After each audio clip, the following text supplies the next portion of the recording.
So one of the first jobs I need to do on this porch build is trim up some of the oak. I've got some relief cuts to put in the end of the beams. Now I've got a saw here, it's the RS002. This is from the 40-volt Makita range.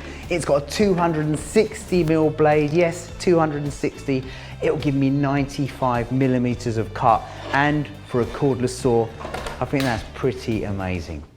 Where we're joining into the building that we're going to be putting this porch roof on, we have to relieve this under the existing wall plates. So we've actually got to take quite a big housing from the top of these beams. I'm going to take the saw, I'm basically going to set it to depth. Now what you see people quite often do, put several cuts across and then try and break it in with a chisel. It's such a mess when you're doing that. When you've got a saw like this, I can get the full depth here. I'm going to cross cut all the way through.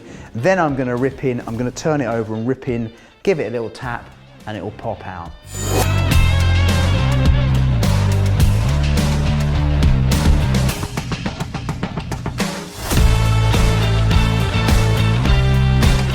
And what I always like to do,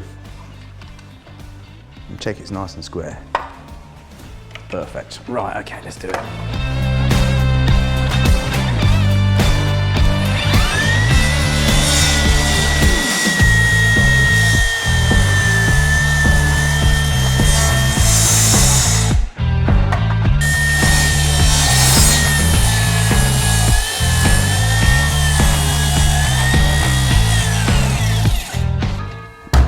It cuts like butter, that.